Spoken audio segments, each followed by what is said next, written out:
विश्राम, स्वस्थान, स्वस्थान, स्वस्थान,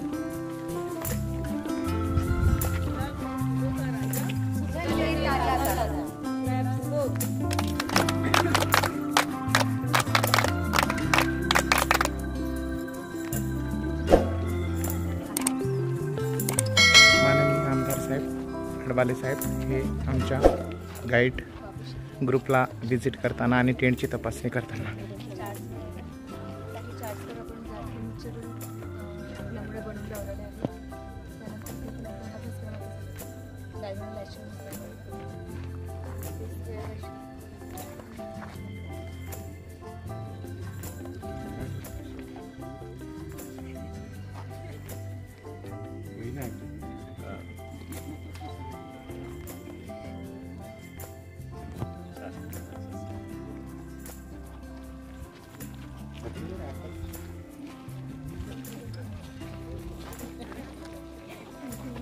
विश्राम स्वस्थान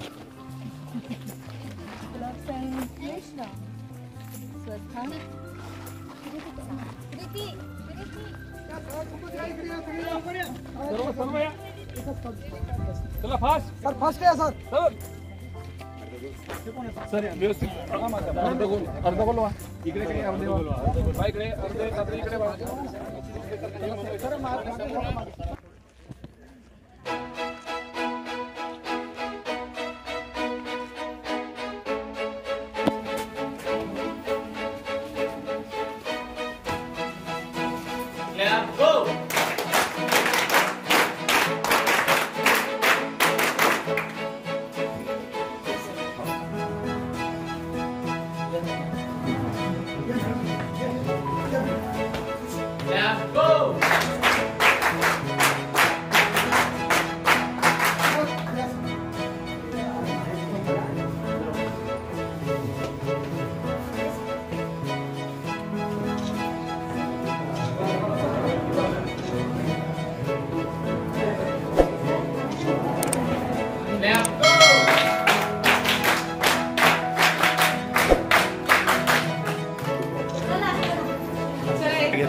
करते हैं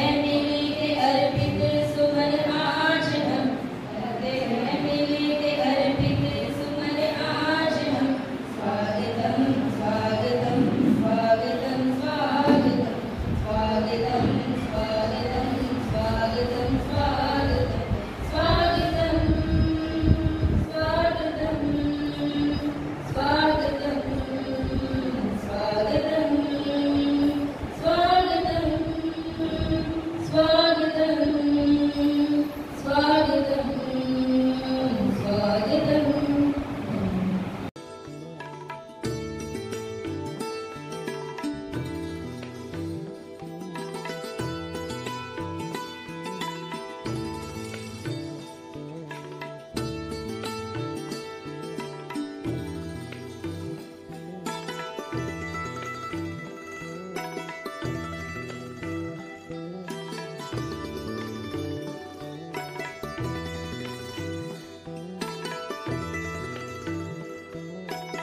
मुख्य आयुक्त म्हणून जेव्हा माझ्याकडे शिक्षणाधिकाराचा चार्ज आला तेव्हा हे माझ्यासाठी थोडं नवीन होतं, कारण शालेय जीवनात मी स्काउट गाईडचा विद्यार्थी नव्हतो. तर मागच्या वर्षी जेव्हा निकम साहेब होते तर तेव्हा आपला मेळावा झाला, तेव्हा असं लक्षात आला की जे नवीन पिढी या स्काउट गाईडमध्ये येत नाही आहे, म्हणजे सर्व पठाण सर, लोंढे सर हेच कार्य हे करत आहेत. तर असंही आलं की आपण तरतूदही नव्हती, सर्व हे आपण या शाळांकडून फीस करून आणि बाकीच्या मदतीवरच आपलं हे होतं. तर मागच्या वर्षी जेव्हा आशीर्वाद साहेब CEO होते त्यांनी म्हणजे जिल्हा निधीचं बजेट फार कमी असताना सुद्धा तरतूद केली आणि मग असं विवेक सरांना वगैरे असं हे लक्षात आलं की आपण या वेळेत काय करू, आपण तर जिल्ह्याचा प्रोग्राम घेऊ, नाही तर मग शाळांमध्ये जिल्हा परिषद शाळांमध्ये माध्यमिक शाळा थोडंसं हे आहे, तर आपण एक नवीन प्रशिक्षणार्थी निर्माण करू जेणेकरून आपल्याला अजून आपला स्काउट गाईडचा जिल्हाभर हा आपल्याला प्रसार जास्त करता येईल आणि जिल्हा परिषद शाळामध्ये हा प्रसार जास्त करता येईल. असं आहे की आता ही चळवळ तुम्ही आपल्या शाळेपुरतं न ठेवता हे तुम्ही दुसऱ्या शाळेचे मार्गदर्शक म्हणून तुम्हाला काम करायचं आहे आणि जिल्ह्याभर याचा प्रसार आपल्याला करायचा आहे. एक जोमाना स्काउट गाईड कबूलचा प्रसार आपल्या जिल्ह्यामध्ये आपल्याला दाखवून द्यायचा आहे. सर्वांना इथं तुम्ही उपस्थित झाले सर्वांचे आभार, धन्यवाद.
प्रशिक्षण दिलं. या प्रशिक्षणाचे शिबिर प्रमुख आदरणीय बनसोड सर, मनोज निंबारके सर आणि उपस्थित आपण सर्व पदाधिकारी बंधू आणि भगिनी. खरं तर हे सर आमदार आहेत, तुमचा आमचा सर्वांचा हक्क सरांवर आहे, म्हणून आपल्या जिल्ह्याला त्यांचं वेगळंच प्रेम आपल्या जिल्ह्यावर आहे, त्यामुळे तिथे कुठेही कमी पडणार नाही. आणि विदर्भ माध्यमिक शिक्षक संघाच्या माध्यमातून तसं तर मी शिक्षणाधिकारी महोदयांना सांगतो की तुमच्या शिक्षण विभागाचा कोणताही कार्यक्रम असेल तर तो त्याची अर्धीपर्धी धुरा ही विदर्भ माध्यमिक शिक्षक संघाच्या खात्यावर तुम्ही टाकता. म्हणजे तुमचा सायन्स एक्झिबिशन असेल किंवा कोणत्या स्पर्धा असेल, स्काउट गाईडचा मेळावा असेल, स्काउट गाईडचा मेळावा सुद्धा चांगल्या प्रकारे पार पाडण्याचं काम जे लोक करतात, मी अभिमानाने सांगतो की ते आमच्या विदर्भ माध्यमिक शिक्षक संघाचे पदाधिकारी म्हणा किंवा सदस्य म्हणा ते असतात आणि आम्ही हिरिरीने काम करतो. स्काउट गाईड मेळाव्यामध्ये ज्या बंधू भगिनींनी अनुभव घेतला असेल आमचा, तर न थकता सकाळी 7 वाजल्यापासून आम्ही जे मैदानात उभे होतो तर रात्री 10 वाजेपर्यंत स्वतःच्या टेंटमध्ये सुद्धा जात नाही. एवढं काम आम्ही करण्याचा प्रयत्न करतो. त्या आमच्या जागेवर आपण येऊन आता पुढे या चळवळीला समोर न्याल अशी आपण सर्वांकडनं अपेक्षा करतो. आपण जे प्रशिक्षण घेतलं ते प्रशिक्षण घेऊन तुम्ही इथेच थांबू नका. प्राथमिक प्रशिक्षण झालं, याच्यानंतर प्रगत प्रशिक्षण आहे, त्याच्यानंतर SWB प्रशिक्षण आहे, ALT आहे, LT आहे, तिथपर्यंत आपण जाण्याचा प्रयत्न करा.